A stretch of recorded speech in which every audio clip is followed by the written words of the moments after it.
Gadimba wanjawulo ne Taata Sam bakola bintu bibiri byanjawulo. Banjawulo nnyo. Taata Sam akola ki? Taata Sam alya enkoko gyasinga owoomerwa mu nsi muno. Alina mukyala we Maama Sam. Balina akaana ka Sam. Yefaako yekka kusinga. Anyway, yerowoozaako nnyo okusooka. Ndowooza omuntu yenna yandisoose kwerowoozaako nga talowooza ku mwana we yadde mukazi mukyala. Ebyo bijja luvannyuma. What? Yes.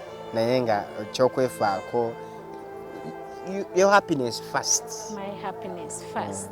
Okay. Then Gadimba muyizi kirabika kina emyaka nga 20 mu something kiri mu pitu. Yamayitako yakutandika late. Nati yakutandika late. Yakutandika mu biseera bimu naye ngasigala nnyo mu kirasi. Yetegereza. Wow. Okay. Loza mutegedde Gadimba yani, Taata Sam yani, ate Robert Sande. Robert Sande yona ali wano olwaleero. Taata Sam oli abeera nnyo mu Brooks kooti ye ey'akabenje. Bwatyo. Gadimba abeera nnyo mu uniform ye eya yellow n'akapale ka maroon. Robert Sande nze manager w'abali. Okay, munango ali ku show ya mukwano, show ya maka Robert Sande. Ekintu love nga Robert Sande akitegeera ate koze oli ku Baba TV ya Busoga. Ekisookera ddala mu byonna this is my area of expertise. Taata Sam tamanyi na luzungu luno lwenjogera kati ndowooza mugenda mulaba wenja. Oluzungu tuluwulira kati olwa Sande. Yes. Robert Sande nakubuka mu nsonga za mukwano. Wow. I'm a love doctor. Ate bwe nasoma ebyamawulire nembyagala nnyo okubikola. Nembeera ku radio show gye mpeereza bagita ennyimba mu birooto. Yes, good to get FM. Yes, there are some challenges with the radio. Okay. Besides that, nkikoze for 8 years. Wow. Kaka tuli ku kituufu. Tuli ku kituufu. So nembeera nga nkwasaganya nsonga za mukwano. Nnyonnyola abantu ekikwatagana mukwano, I counsel them. Nze ntuuza abantu abakulu, abasajja n'abakyala abakulu abalina families. Yes, nga bamaze emyaka 2 okudda waggulu mu bufumbo. Naye nga nsobola okubakansolinga ate nga nze sinnabumalamu myaka ameka. Yapita. So nembeeramu eyo embeera naye nkikugukamu nnyo kuba nakyagala nnyo. So ne ku radio nenkipracticing for 8 years. So kitegeeza nti ebintu bino obitegeera. Love njimanyi nnyo. Ndi love doctor. Ekyo kya love doctor tebasobola kukikutuuma nga toli. Kubanga love eringa nga tulo oba enjala. Ebyo ebintu ebibiri ne bw'obeera weebuzaabuzizza otya bikufunza. Ne bwoga sijja kwebaka nze nino omuntu wange yafudde, ne bw'aba yafudde nga ali awo tuba twakujja tujja n'osumagira. Love wetyo bweri kuba nsonga kibiri ku mutima. It's from the heart. So you can only pretend love. Jovulaba omusajja ne bwabeera ani ne bwabeera ani abo konikoze babeera bakoni abeera ki muyekera ne bwaba muyekera ayinayo omuntu amugonza n'akwata emmundu n'agissa ku bbali n'akwata sho y'abantu bakulu n'akwata engoye n'azissa ku bbali ng'eno time yono abantu betuwa ebitiibwa ab'amaanyi babafukamiza ate ng'ogyeko ekyo nga bw'ali mu kitiibwa kye wano tumuyita General gundi, tumuyita President gundi, tumuyita ani eri tamuyita na President Jangu oli mugayitawo wano kati nga kagereze President Yoweri Kaguta Museveni ndowooza mama Janet amugamba Yoweri come for your food. Exactly. Nefe ne tugwa President biki so love egonza teriiko bitiibwa teriiko ki. Love remains love. Okay, tutera nnyo kola ensobi Taata Sam nga yetwine love doctor. Tutera nnyo kola ensobi nga tulonda abaagalwa baffe abantu bekanga nga abantu wogudde si omuntu gwali olina okubeera naye naye ng'olwo okubola balina biwendi etaaze naye ddala nga making a very long choice. Tulina kukola tutya okumanya omuntu tono ddala bannanga njagala tuleme kutomera. Ekisookera ddala mu byonna kusaba Katonda akuwe mutuufu. Kyekisooka era kyekisembayo bino ebirala bijja luvannyuma. Because when you say nedda mufune courtship tulabye abantu abadde n'omukyala w'emyaka 15 kugwa 16 ne bafuna obutakkanya n'akuba amasasi n'amutta. Naye ng'oyinza ogamba mbu tebaaliko mu courtship naawe emyaka 15 babadde baagalana. So Katonda waba takuwadde muntu mutuufu waliwo akayimba kensinga okwagala ennyo bumugendako ngenda kukola ntya abantu bange bambuuza mutya mwami kanfuna ono abalala ne babeera obstructed by money kubanga sente ozimanyi mu nsi muno ze zifuga byonna n'oli agamba saagala sente kino nkikola lwakuba saagala sente teri atazaagala wadde ozibaawo naye ng'oggyeko ekyo omutima gwegu yes olina scale of preferences nina byenjagala ku mukyala gwenjagala owasa obitunuulidde besides that utadi kumakinga kimu ku kimu sente azirina kale naye kyo wali ogamba ng'oyagala omuntu nga tonnatunulya wa sente wali oyagala atya nali njagala mweru nga muwanvu nga mutono nga atya Katonda nga erere byonna bitunuulira womala obitunuulira kyekyo kyoyitutte otutte omuntu naawe owulira si yoyo naye ogamba kaŋŋende mumugezeeko it's good to try but waliwo condition otina characters zoyagala 15 ono olaba ayina 2 ogakaŋŋende mugezeeko zino 13 zinajja my dear oba riskinga ne bw'otunuulira mu scale of preferences character zonoonya mu mwagalo ng'olaba zezo z'ayinako waakiri ayinako 10 zino 3 ebimu obigumira n'obigumira ebimu osobola n'obimukyusa nze nina ekyokulabirako mukyala wange mulokole nnyo omwagalo okimanyi mulokole nnyo bayakogerawo ekyo ekyali kigenda n'omunnemesa omukwano lye mulokole nnyo nolowooza anaakyuka saayagala kukyuka nga ŋŋamba twawukana nnyo yes kubamu akafaananyi Sophie oli musiraamu nnyo mukyala Haji kubamu akafaananyi ng'ofunye omwami nga si musiraamu kiba kinnyegamu otandika ogamba naye alitere oba alikyuka nekino bwe kiri ogamba naye alikyuka so waliwo ebinoogaa naye mulokole yes Mukama Katonda ali atya Mukama n'agamba y'oyo n'ogamba kaŋŋume ndaba embeera bino ebirala bijja kyuka mpola waali naawe bw'oli ogenda olaba nga mukwatagana ebisinga buno obutono bujja mpola so waliwo ebimu ebiri materialistic njagala biki njagalamu waliwo omuntu nalabako okubanoonya program ku TV omwana agamba njagala nga asala akalevu bweka nga mweru ogamba egamba yoyo exactly omuntu gwanoonya kati nga obweru si kigaana naye kigatta ku ki akalevu kasala hasowa ogenda okwekala mu ffe twerumya emitima wafuna wrong choice because you were driven by kalevu naye ng'omutwe musiru abasajja tulina gye tulinga tetutegeerera muddala yadde muli bangi yes abategeerera muddala gyebali nze ntegeera nnyo is the reason why I'm here senga mbadde muwuliranga bamukuba buli saawa akuba mukazi we tebagwa mu mawulire kino tewandinoonyeza muleeta ki public nuisance agenda okuswaza ekifaananyi kya TV Baba TV bakaba baga Baba TV zijeyo n'ensonga zange mukulu Nudin zijeyo n'ensonga zange kitegedde era kiwulidde ndowooza banaye omukulu Robert Sunday oyogedde ku kigambo kya courtship tubeereko mu courtship olwoza ennaku zino tukyalinda courtship mwana omuwala afuna mwana munne kololo nnyini ne beefuna ne bagenda ne bahavingirawo ne sex nga teyagala nakumanya nekintu ekyo okyogerako ki mu courtship tuleme kuhavingira mu sex twerabe bwerabi nga yenkustadinga wonstadinga nze judgment yange abenzikiriza ezimu bayinza ogiwakanya for example abalokole bagamba no sex before marriage that is it naye nze ate nze nga love doctor advise muntu yenna ekiyitibwa courtship kuyiga muntu oyo embeera ze ez'obuntu obulamu bwe biki waliwo abantu nga alina athima wabeera mulaafu ennyinja nnyo afuna ataaka n'alaji oba alaji etyeyo ne bimusiibwa afuna ebirogolako oli nga obudde obubi omwami woyo nomanya nti alina kwesabika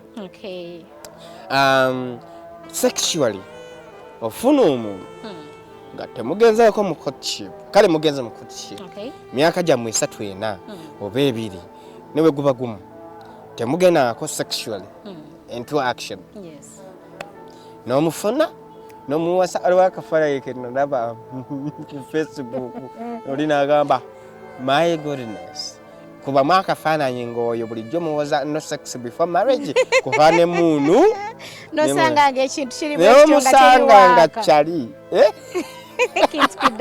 kintu kidogo kila muntu yote kama dali ogenda kukola otya ogenda kusazaamu embaga oba ogenda kudda mu mawulire onnyonnyola abantu nti bannange eri gwe nafunye kila muntu yote kama dali kintu kidogo you cannot so naye waneeno omanya yes ne munno waliwo ebitwagala nti nze mutufu sexually wemba ndino ne Sophie nandyetaze nakola kino nandyetaze nga ali wati ne bwati olumu nosanga si bwe kiri namuka naye oba kiri applicable we can look for the solution for that Sophie ojja kubeera n'omuntu ng'omwagala nnyo naye nga mu butuufu waliwo embeera gy'ogumiikiriza naye nga tosobola gigumiikiriza for the rest of your life ogamba I'm going to cheat naye nga ani yandyagadde okwenda mu bufumbo bwe teriyona bayizo n'abintu by'okwenda kababeere basajja batono nnyo abenda because beetaaga okwenda kyekibenza kankuba ekyokulabirako gwe Sophie oyinza okubeera nga okuse bulungi olidde enkoko y'ebifimu bina olidde ettooke onywedde soda tolina nabooteeka ne bakuyita nekaba jangu wali eri waliwo emmere gyatugibbe era wamululu alya agiteekewa first of all akose kati kibenza butakuta olumu sexually love nebiki olaba abantu abamu abasajja akibenze ndesa oba n'omukyala n'atuuka n'okwenda kulumu kwa house boy you know why not because nti house boy mulungi nnyo singa omwami we oba musinza ssente oba biki naye abakyala naddala mu kibuga muno basudde obuvunaanyizibwa obwawaka serious awo sigalo yatwalira obuliri awo sigalo yamanyi dadi waabaakoye kati aba yeetaaga mazzi ga buguma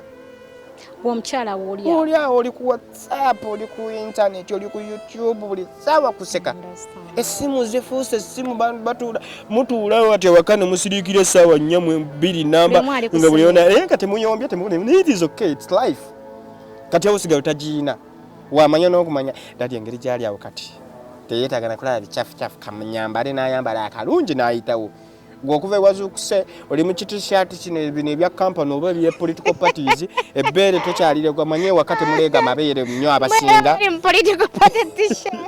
likulukuse tetuliraba nako omwana n'atuyiiya n'otunulira omwana wawe ekintu ekyenjawulo of course Sophie okimanyi nti nno tufuna abakyala olumu nga mulungi nnyo bw'atuuka ewaka n'amanya akuyina neyali yeesiga ka lipstick kyakyakasiiga akaleega nze nali simanyira kumanya ndawulainga mukama katonda alaba ebbeere naye kati ebintu ebituuka nga tokyalireega n'ebbeere tokyaliraba weriyitira oyonsezaayo n'abaana babiri gwe munaye after all muyina yampasa nziti maama w'abaana yawo sigalo nga kireegibbere kirigira kikikuwa ekyokunywa nga erikugamba wayo noonywa oba toonywe naye mubonna era hausigala abasajja benda banaye tata sansi nkuwa ekyokulabirako naye era mbonna bahausigala banyeeza abaami abakikola kibi for example nze am one of the people eyalayira neŋŋamba awo sigalo ne bwabeera nga njirira nga Sophie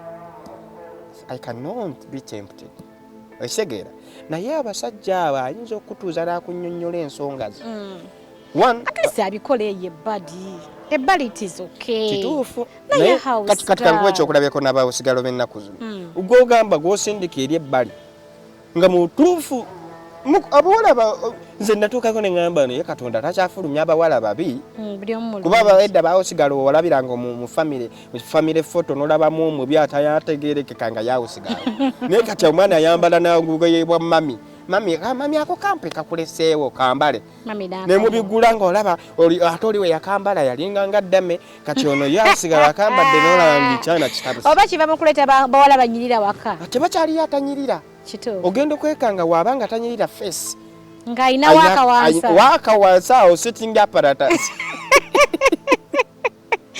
Ezitegeera waba tekirina kabina nga kirina face oba ekigulu kyakikoze mukwano anything but there is no a girl who is completely ugly anymore takyaliyo olaba twagamba nga abakabina be bakabi akaana kaba ne ka flat screen naye nga kalungi kati omusaasi n'omusajja abamu tayagala kisimutambuze nnyo tagenda nnyo na out alabira awo ente nsibe erira kuki kuba kirabata awo kumpi era ogisiba wano twapimanga n'omugwanga tusiba ente wamase kyekyo omanya nti wenjisiba wano ejja kukoma wali wati tajja kulya mmere eri wali ngolwedde olina wosabizza nti omugwa gukomaawo ebintu bino si byawe so ogenda okwekanga nga bambi someone get tempted gwe tokyefaako wammala wanfuna era there are very many families abamu tebagana na byogera naye nga bakowavizi baabwe ba housemaids serious yes abalala babapangisa n'omukyala takimanyi kyokka gwe wamwereetera awaka wamuleeta that's what to do walemereddwa mubire buli ssaawa lusirika buli ssaawa muyomba biki tusirikirira essaawa 2 ng'oli ku whatsapp bw'oseka bw'oweeza voice note naye nga ne bwembeera waawo nze omaze ennaku tompeereza the message one time naliko nasomako article kansala yali abuulirira abantu ku nsonga z'omukwano n'agamba wakomadi okugamba mukyala wo nti omwagala a simple question nibaseka yesterday me today agamba yes tuli bameka nti tuli 10 okay mbadde nsaba muteekeko messages buli muntu n'ateekako weereza mukyala we akagambo I love you omukyala aweereza omwami n'aweereza omukyala naye bakaweereza most of the people bali ez'emisomo batekagenda single omukyala tatera kugenda kozi abakajanja byakyala eyo mukyano naye abasinga batetabba yekka azuule bwe byakajanja ezuule obunafu bwe buli bwebikiri abakajanja sofi newe kiba kivulu okyanga mu housewives babenka bato babale yes omwana omuntu yali mu bbala n'agamba halo uno ali n'omuntu wo mbalabidde ddala ebbala neekala oba ono comedy si comedy reality neekala lwaki abantu tebatera tambula n'aba spouses baabwe baddala sofi emirundi gyogenze out nga tuze mu byamazima obeera ne haji ebintu ebyo tatera byagala so lwaki temudduke mu bbaala emiti kati kyekiri kyenkugamba we baweereza message ne bagamba nsaba tuziteeke wali eri ng'evuga titi gye bajjayo nga basoma reply what muri mu musomo baali musomo na I read an article okay ne messages nga zijja titi wangi sebo simanya neera wafunyisiza omulala olubuto ne balindeyo omulala titi wabula nkubuulire todda manyi kyobala kyonna titi omusajja n'aweereza omuwala mama w'abaana wabula maama junior nkwegayiridde siina yadde 10 va mu bintu by'okungi otegeera kagamba olwokuba takamanyidde nti oluwo kaleeta oba olinawo kyobala oba kyewakoze nagamba what who is this using my husband's phone naye nga kuba aludde okukawulira ekigambo I love you mu bufumbo kiri luddawo besides that wotunulatunulamu olwo ebintu ebiri funny nalaba kissing is part of love movies ezokolebwa naddala before sex or something naye oyinza okubuuza nga tuvudde mu byokwekaza nga twogera ddala amazima gennyini okobadde okissinga ku mwagalwawo olina agamba simanyi na bbanga yali akyandeetinga mbijjukira abasinga mu bikomena ku dating by the way biki n'otunuulira ebintu bingi olumu nomwoza naye lwaki mutufu how do you make even love without a kiss ninagamba akabuulira nomukyala wange simutegeera okuva wetubeera abeere wakaawo abeeraawo emimwa gikala n'atakifanako ne mundu ya kiss nebula but if you really love someone there are some things byetusuubira nti that is a must. Abantu abamu kati abandaba bagamba alimba naye ffe tusiba twekisinga bati nange nze taliimu kiisi mbasi bitegeera mukwano abantu beewasiza ne babeera nga balinganga kati ate abezizzaako omusango naye kati ng'olwo bakola ki laavu ki gye bakola abamu batuukiriza na buvunaanyizibwa nti nyina otuukiriza let us make love ekiro kati ogenda olwalina woogenda n'owekiitingako abo abasajja abakiitinga guno omuyaayu gwofunye ogutali gwa waka gulina kukola gulwane kukwerabiza oli gondera nga munne eri byofune ne wakati obifuna bakyala yes kubanga naye wakikolako time yo yaliwo okwo nga sinnakuwasa nga bannange oli very active kati n'obyerabira essimu ziraba abawala abatali bawaka akubira omwagalwa we nga mugamba I love you have you taken lunch olwaleero essimu y'omukyala wewaka ng'ogyeko wange owewako olugiraba omwana mulwadde waliwo ayidde landiroodi amazzi gaweddeko obe pampa tewali yaka abeeka abalwadde nnyo baagala ssente zessimu z'abagalwa ababo ze basuubira naye kabebi kakkubira nga kakugamba nkuweerezaako lyako akuweereza kifaananyi ku whatsapp wangi lyako eyo emmere afumbye eyo oba tafumbye leero kanyimagini leero nfumbye nakuweereza ayagala olyeyiye for lunch can you have that for lunch nakuteeka mu mmood era abakazi bannange bagamba abakyala bawaka bagambe abakyala bewaka jjukiramuuko bye mwakola naddala nga temunnaba kwewasa no one can move on perfectly 100 ku 100 nti bye wakola eriyo kyabikola take that responsibility. Secondly, this is a technique mukijje kunze era mukiyige certify your men sister ksieka but in everything abere certified teri muntu akuse ayayana nga muyala kituufu ekyo bwolaba nga atandise okwemamaaza waliwo abo abantu abasajja nga ye sexy ne bwokola otya wallahi certify him nga buli every time abeera ali certified nokowakoowa naye abantu bamala emyezi ebiri atakonze nanyeganonyega namusaba kino sente naye mbwokyanyiza nze era nkyasasira omuntu yenna kabeere mwami oba mukyala ng'okyakola olusirika mu makaga ogenda kunyiigira nzireyo wali eri bafuna nsanyusa n'omuwala n'omulenzi n'abakyala wekiri ogenda muyisa bubi akatunulye ka houseboy nga tekayina naye buzibu bambi kafa nayo biki ate ne kamala kakola move naddala sexually ezili kubanga kati ffe ebizibu tuyina bingi abaawaka baba n'ebizibu bingi you cannot even olumu olemererwa n'okukola obuvunaanyizibwa bw'olina okukola kaana kaasumuludde mukyalo notaddamu kumanya kyamutuukako nga bakwagala nnyo nabasanyufu naye because is already lubricated ali happy waliwo amusanyusa